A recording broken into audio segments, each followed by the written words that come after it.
Let me start off by saying any grown man that hates on a college athlete, specifically a woman, is a loser. And to the ones that be making death threats and be having so much time on your hands, you must be that miserable at home behind your little computer screen or your phone screen, and your mother probably don't love you. That's all I gotta say.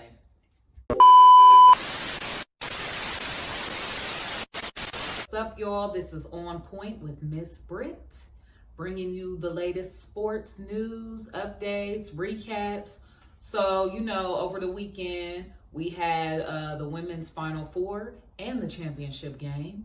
So we are going to jump right into it, and we're going to start off with the Final Four recap and then talk about the championship, which this did not disappoint. So for the Final Four, we had our first game, South Carolina versus NC State, and that game averaged 7.1 million viewers. That's the third best audience in college and women's semifinal college basketball history. And so it did not disappoint y'all. We saw that South Carolina, they struggled in the first half with NC State. Both teams were turning over the ball and missing some shots, but NC State was showing that they belonged in it. And then also Cardoso, she hurt her right leg late in the second late in the second quarter, sorry. Late in the second quarter, she hurt her leg and had to sit out for a while. But then South Carolina does what South Carolina does. They made the proper adjustments. They got Cardoso came back out ready to go, and they started giving her the ball, and NC State did not have an answer for her. So Cardoso ended up getting 22 points and 11 rebounds. NC State, they felt the pressure. In the second half, they kept turning over the ball and missing shots, specifically in the third quarter. The third quarter really hurt them. And NC State, Isaiah James, she scored 20 points on 6 of 17. So she wasn't able to hit the shots that she needed to help NC State. So South Carolina gets the dub, 78-59. Next up, we had Iowa and UConn on our Friday night slate. And that game averaged 14.2 million viewers and peaked at 17 million, becoming the most watched basketball program on ESPN, men or women. So let's just get into it, y'all. Let's just talk about that final call that everybody is talking about. That happened 10 seconds after Hannah Stuelke on Iowa turned over the ball. So an offensive foul was called on Aaliyah Edwards, and basically Iowa won. And mind you, Iowa was up by 1 point. They had blew like a 6-point lead or something like that. And that definitely, I will say, this is what I'm going to say about this call. Because, everybody's screaming and crying about it. You don't ever want a game to come down to the refs. You don't ever want to take that chance for it to come down to the refs. And Paige had mentioned it in her post-game speech about, that's not what determined the game. The turnovers, the missed shots, because UConn was up by double digits. They were up by double digits, especially the first half. I mean, they were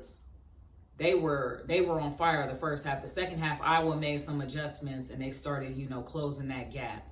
So you don't ever want it to lead into the refs' hands. That's what I will say about the call. So y'all need to stop crying, talking about it's rigged, Obviously, the money would have been Iowa and South Carolina. Everybody wanted to see that matchup because that was like a revenge for South Carolina. But, I'm not going to put it on that last game.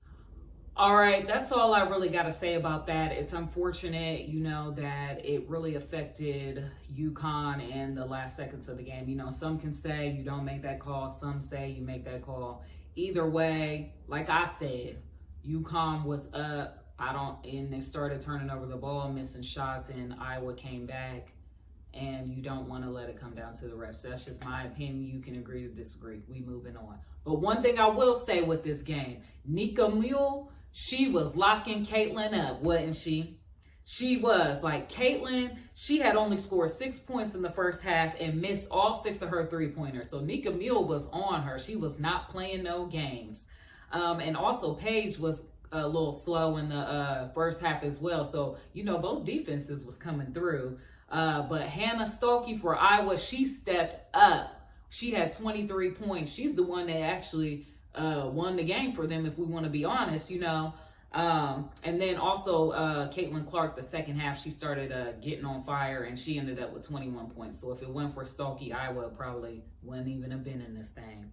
And then Paige Beckers and Aaliyah Edwards both finished with 17 points. And Aaliyah stepped up for UConn as well, too. They should have kept giving her the ball, to be honest. But Iowa takes the win 71-69.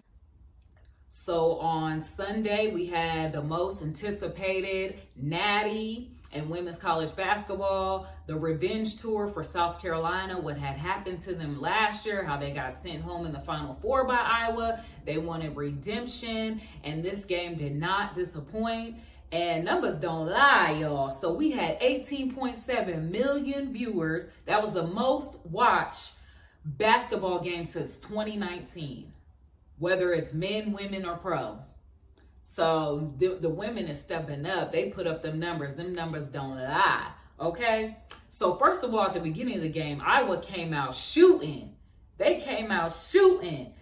Caitlin Clark made a three-pointer from 33 feet. I said, oh, this is the game we about to get. Okay. But Dawn, do not mess around. She don't play around. Don't sleep on Dawn, because she made them second half adjustments and it was over. The second half, South Carolina owned that game. They came out shooting.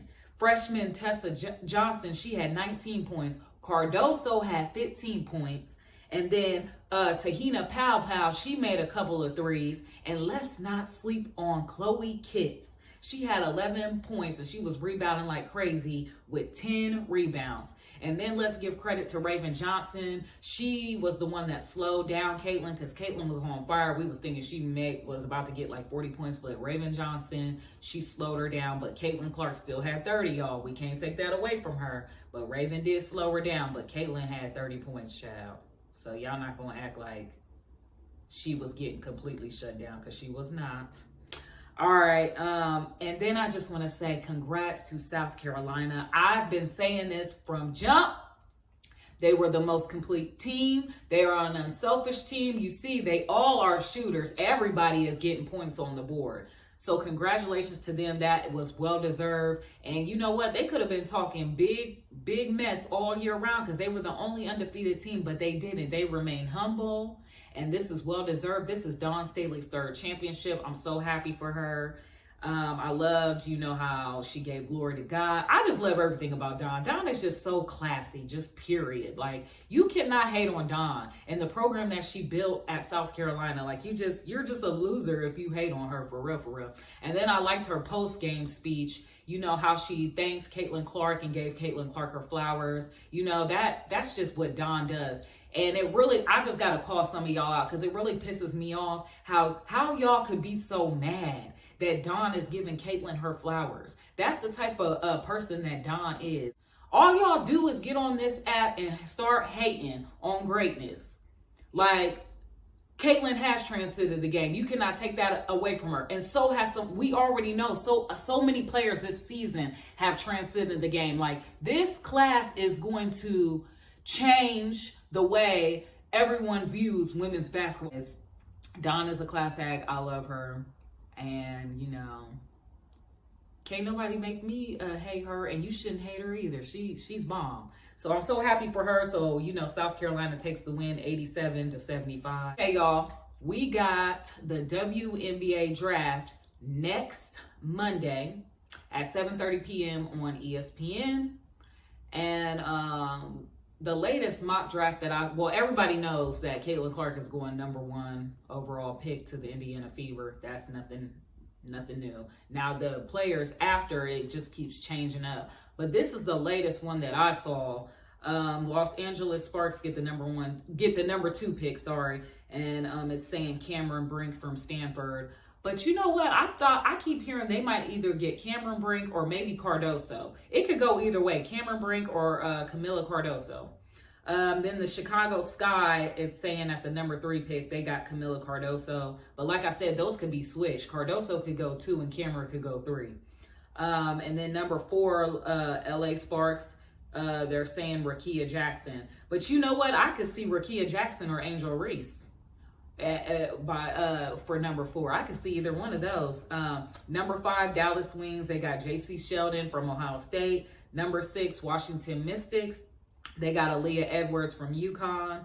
Number 7, they got Minnesota Lynx, Angel Reese. You know what? Minnesota with Angel, that would be nice, actually. I could see that. Number 8, Chicago Sky. Sorry, I'm about to mess up her name. Nayadu Pooch, she's from Australia. Number 9, we got Dallas Wings. We got another Australian player, Isabel Borlace. And then number 10, Connecticut Sun, we got Alyssa Piley. And y'all better look out for Alyssa Piley. I mean, she is a shooter too, for real. Even though Utah didn't make it that far, she been under everybody's radar. So look out for her in the league. But I'm just doing the top 10. But tune in. We'll see what happens. Actually, they're letting fans come this year. And apparently it's sold out. So it's too late, y'all. But make sure y'all go and follow my Instagram and my YouTube on_pointsports614. And make sure you like and subscribe. And I'm out.